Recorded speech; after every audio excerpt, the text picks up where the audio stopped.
Hello everybody and welcome back to the Big Cat Picking channel. We've gotten through white belt, yellow belt, and orange belt together. So, I'm going to start posting some green belt videos. Now, if you look on the LPU Belt Explorer website, it states, for a green belt submission, single pin picking is required. You cannot rake. From that point on, you have to do single pin picking. And there is other prerequisites. I'll let you guys go check that out because it does change. It gets a little bit more in-depth the further up you go, but not the point of this video. The point of this video is my lockpicking 102, because once you get to this point, you may start looking at other things you need to start investing in to do these belt rankings. And we're going to look at what some of that stuff may be. And guys, look around because there are a lot of different tool options out there. I'm just going to show you the stuff that I personally use. I'm not saying this is exactly what you have to use, but it'll give you an idea of the things that you may need in order to keep progressing through higher security locks. So first thing I want to look at here is lubricants. So by this point, you've probably been practicing a lot with the locks that you've learned how to pick, trying to get more consistent with them, trying to get better with them. And over time, those locks may gum up and they may get lint and whatever else inside of them. And you just notice one day a lock that you normally have no issues picking just doesn't have very good feedback. Pins are a little mushy. You can't get real good tension on the core, and you just don't know what's going on. It makes you feel really off. Well, that's where lubricants come in. So there's a good chance something is bound up inside that lock. Maybe slightly. The lock will still function with the key, but you just have a little trouble picking it. I am a big fan of the Tri-Flow lubricant. This stuff actually smells really good too, and it's not that expensive. This is a 6-ounce bottle. You can also get a 2-ounce bottle, and honestly, a 2-ounce bottle is probably enough. It lasts quite a long time. I don't have a 2-ounce bottle handy or to show you guys how big that is, but significantly smaller than the 6-ounce bottle. I like to use that on older locks or locks I've already been picking on. For locks that are brand new, I just recently started using this Lock-Ease graphited lock fluid. If you guys do use this stuff, just be mindful of the fact you have to shake the bottle before you use it, because that graphite, that powdered graphite that's in here, likes to settle at the bottom. So this stuff isn't quite as thick as the Tri-Flow, but it does work quite well. And you guys will see in the background here, this is the Law Lock Tools Renegade Pro set. Just started using this literally yesterday, I guess. Fallen in love with this set quickly. It's pretty great, but that is something else that you're going to venture into when you start doing these higher security locks, is you may need to invest in more lock picks.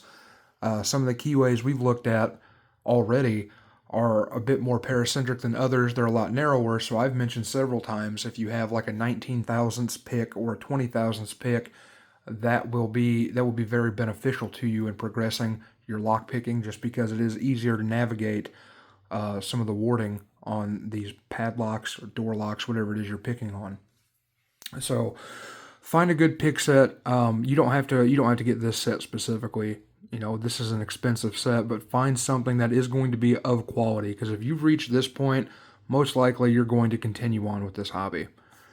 The next thing is a pinning tray. And you guys see I've got this big mat here. I really like this, but when I'm doing videos, it is easier to have this smaller tray to use. And there are a lot of places, a lot of private sellers online that are making these 3D printed trays now, and these work just as good. You don't need the big rubber mat. I go a little gung-ho with all of my hobbies and try to dive in head first, and I'm the guy that needs all the cool stuff, and yeah, I wouldn't recommend that. It gets very expensive. But just a small 3D printed pinning tray will do you very well. Just has space for you to line up your keyway pins, driver pins, springs, miscellaneous pieces like screws, screw caps, C-clips, place for the Bible and the cylinder and all that.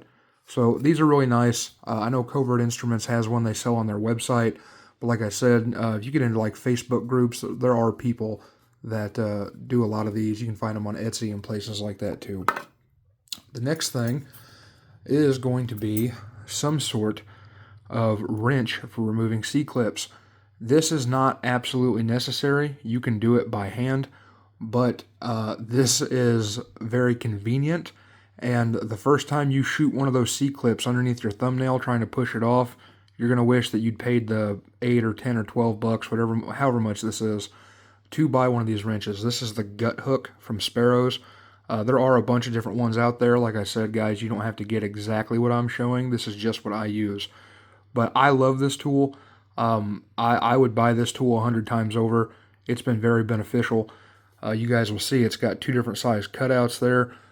Every lock that I have picked and gutted, which isn't a whole lot, I'll be honest with you guys, it's mostly been like American 1100s, 5200s, a couple of pack locks, some ABIS locks, but all of that has worked with just those 2 little pieces there. I haven't even had to use anything on the rest of this. So think about that. Sparrow's gut hook. It's a really good tool.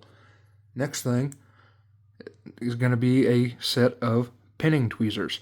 You can use regular tweezers if that's all you have, but I would highly recommend getting a set of pinning tweezers.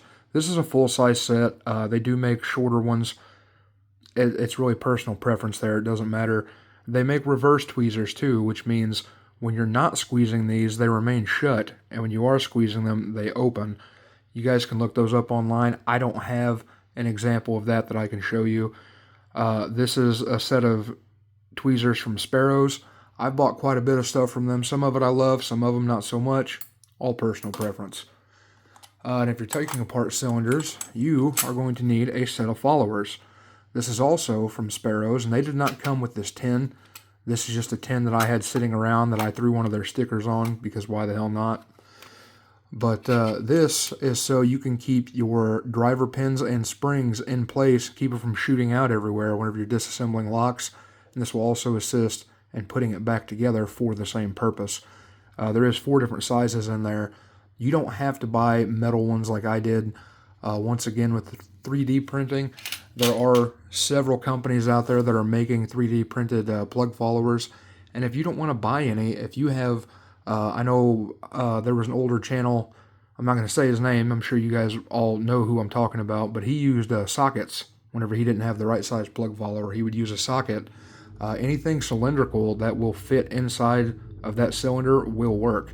It's just a matter of how much you're looking to invest into the hobby.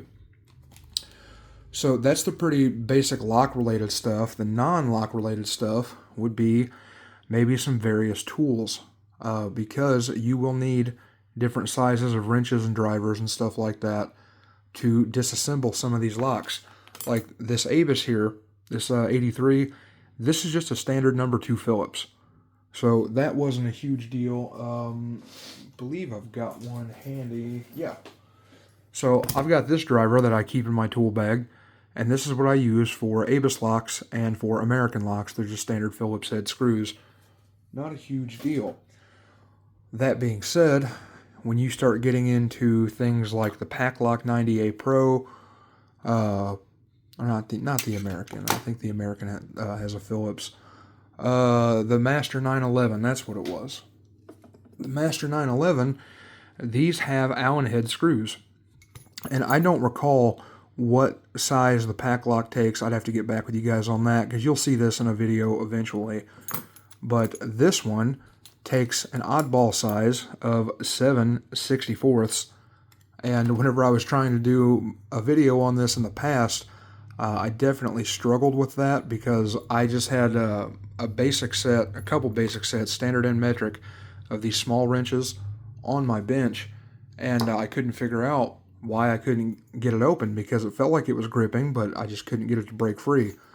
Well, I went and dug out my T-handle wrenches and figured out very quickly I did not have the correct size. So that's something else to think about. You don't have to spend a ton of money.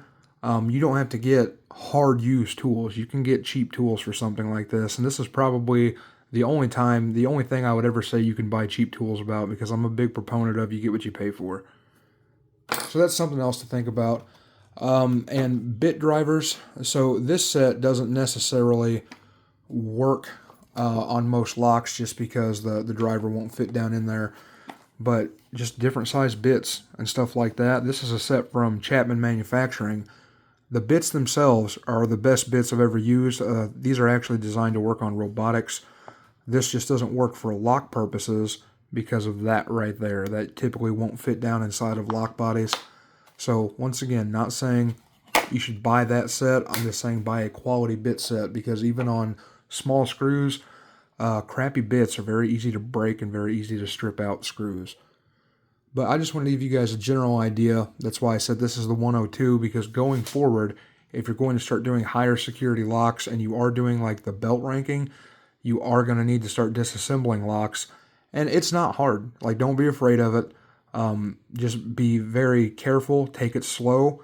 Make sure you have a nice flat surface to work on, because there are going to be a lot of small pieces involved, small pins and springs and things like that, screws, screw caps. Just take a crack at it, man. And worst comes to worst, if you can't figure out how to put it back together after you've taken it apart, there's 1,000,001 videos out there that will show you how to do it. So, and get a bag. Get a tool bag, small tool bag. Doesn't have to be anything hard use, but just something to keep all of your tools in, extra picking tools, extra tension wrenches. If you don't already have top of the keyway tension wrenches, you're going to need to get some of those as well, because they will make single pin picking a hell of a lot easier. And I'm pretty sure every company that makes lock picks at this point has their own top of the keyway tension wrenches. But we'll save all that for another time. I do plan on doing more gear reviews. I just wanted to give you guys an idea of the types of basic tools that you will need to progress through this ranking system, or if you're not doing the ranking system at all and you just want to learn more about higher security locks, these are the types of things that you need to look out for. But I appreciate you guys taking the time to watch this video. If you liked it, give me a thumbs up. If you didn't, give me a thumbs down. That's okay. I like feedback either way. But drop me a comment down below and let me know what you thought. And if you'd like to see more from me in the future, hit that subscribe button. I will have some green belt videos coming your way. Thanks, guys. Have a good night.